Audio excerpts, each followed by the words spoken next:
ماتھے کا کوئی حصہ خشک نہ رہ جائے، تو ہمارا جو ہاتھ ہے اس کو اچھی طرح سے ہم نے پھیر لینا ہے۔ یہ نہیں ہے کہ پانی کا چینٹا ڈال دیا اور بس ختم بات ہو گئی، نہیں، ہم نے ہاتھوں کو پھیرنا بھی ہے بعد میں، یہ 3 دفعہ ہم نے ایسے کرنا ہے۔ اس کے بعد تھوڑا سا پانی لے کے داڑھی جو ہے اس کو ہم نے خلال سا کر لینا ہے، یعنی داڑھی کے اوپر بھی پانی پھیر لینا ہے۔ اس کے بعد 3 مرتبہ ہم نے بازوؤں کو کونیوں سمیت، یہ جو کونیاں ہیں ان کے سمیت، ایلبوز، ان کو بھی بیچ میں شامل کرنا ہے، اور ان کو سمیت 3 دفعہ ہم نے بازو کو دھو لینا ہے، اور یہ اچھی طرح ہم نے رگڑنا ہے۔ یہ یاد رکھیں کہ ہمارے تمام اعضاء کو ہم نے اچھی طرح سے رگڑنا ہے، کیجول طریقے سے نہیں۔ کوشش یہ کرنی ہے کہ کوئی ایک جگہ بھی خشک نہ رہ جائے، ہم نے میک شور کرنا ہے۔ 3 دفعہ سب سے پہلے رائٹ بازو، اور اس کے بعد 3 مرتبہ جو ہے وہ لیفٹ بازو ہوگا۔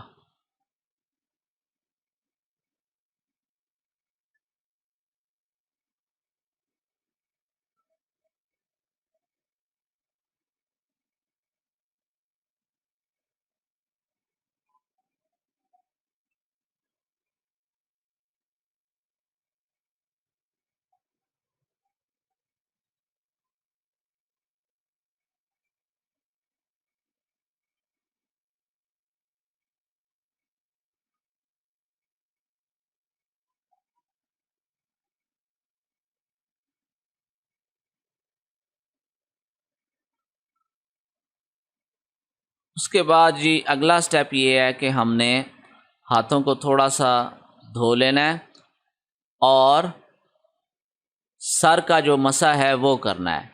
مسح کرنے کا طریقہ یہ ہے کہ اس طرح کی ہم نے دونوں ہاتھوں کی شیپ بنا کے اپنے سر کے اوپر سے فرنٹ سائڈ سے پیچھے کی طرف اور پھر بیک سائڈ سے آگے کی طرف ہم نے ہاتھوں کو پھیر لینا ہے۔ پھر کانوں کے اندر ہم نے انڈیکس فنگر ڈال کے اپنے کانوں کے ارد گرد جو پیچھے سے ہم نے وہ کرنا ہے۔ یہ سائیڈ پوز آپ دیکھ سکتے ہیں، ٹھیک ہے، یہ اس طریقے کے ساتھ اوپر سے نیچے، نیچے سے اوپر بیک، اور کانوں میں انگلیاں ڈال کر یہ جو کانوں کی جو پیچھے والی جگہ ہے اس میں انگوٹھے کو اس طرح سے پھیر کے کانوں کا مسح کرنا ہے، پھر گردن کا مسح کرنا ہے، اور پھر اس کے بعد ہم نے اپنا جو رائٹ پیر ہے اس کو دھونا ہے لیفٹ ہینڈ سے۔ پیر دونوں ہمیں دھونے ہیں، وہ لیفٹ ہینڈ سے دھونے ہیں۔ پہلے رائٹ پیر دھونا ہے، اور اس میں جو لیفٹ ہینڈ کی جو سب سے چھوٹی فنگر ہے اس سے ہم نے اندر انگوٹھوں اور انگلیوں کا خلال کرنا ہے، اور پیروں کو ایڑی سمیت ہم نے دھونا ہے۔ اینکلز جو ہیں ان کو بھی بیچ میں دھونا ہے، ان کو بھی شامل کرنا ہے، ایڑی سمیت اور اینکلز خشک نہ رہ جائیں۔ پہلے رائٹ والا فٹ 3 دفعہ ہم نے دھونا ہے، اور اس کے بعد پھر لیفٹ والے فٹ کی باری ہوگی۔ لیفٹ والے فٹ کو ہم نے دھونا ہے، اور انگلیوں کے اندر جو خلال ہے وہ جو سب سے چھوٹی فنگر ہے اس کے ساتھ کرنا ہے۔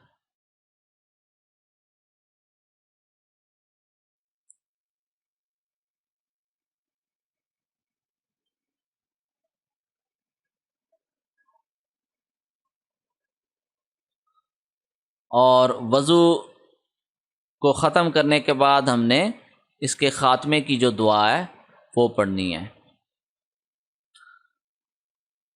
اچھا، اب آپ کو میں بتاؤں گا کہ جو فرض وضو ہے، وضو کے جو فرائض ہیں، 4 فرائض ہیں، وہ کس طرح سے ادا کرنے ہیں۔ سب سے پہلے ہم نے ہاتھ دھو لینے ہیں ایک ایک مرتبہ، دایاں اور بایاں، اور اس کے بعد ہم نے چہرے کو دھونا ہے، جس طرح سے ہم نے سنت والے وضو میں بتایا تھا اسی طرح چہرے کو ہم نے ایک ہی دفعہ دھونا ہے۔ فرض کے اندر ایک دفعہ دھونا کافی ہوتا ہے۔ سب سے پہلے ہاتھوں کو دھونا ہے، اس کے بعد چہرے کو دھونا ہے، اس کے بعد ہم نے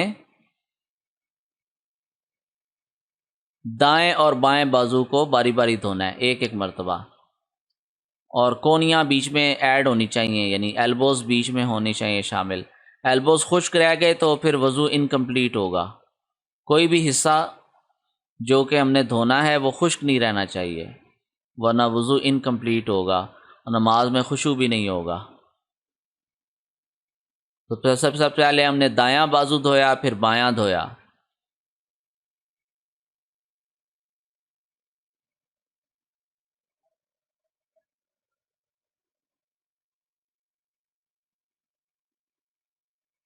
اس کے بعد ہم نے سر کا مسح کرنا ہے، تھوڑا سا ہاتھ وغیرہ دھو کے سر کا مسح 1/4 حصہ، یعنی 1/4۔ اگر سر کے 4 حصے کیے جائیں تو فرنٹ والا جو ایک حصہ ہے اس کو بس ہاتھ پھیر کے واپس لے آنا ہے، اور اس کے بعد ہم نے پیر دھونے ہیں۔ یہ 4 فرائض ہیں جو وضو کے فرائض ہیں۔ اگر فرض وضو کرنا ہو، مثلا پانی تھوڑا ہو یا کوئی اور مسئلہ ہو، جلدی ہو، تو فرض وضو جو ہے وہ اس طرح سے کیا جاتا ہے۔ سب سے پہلے ہاتھ دھونے ہیں، اس کے بعد چہرے کے اوپر پانی ڈالنا ہے، اس کے بعد دایاں اور بایاں بازو دھونا ہے 1 مرتبہ، اور اس کے بعد 1/4 حصہ سر کا مسح کرنا ہے، اس کے بعد پیر دھونے ہیں۔ اب ہم غسل کے جو فرائض ہیں ان کے اوپر بات کریں گے۔ غسل کے 3 فرائض ہیں۔ جب بھی جنابت کی حالت میں ہوں یا ناپاکی کی حالت میں ہوں یا ویسے ہم نے غسل کرنا ہو تو اس غسل کے 3 فرائض ہوتے ہیں۔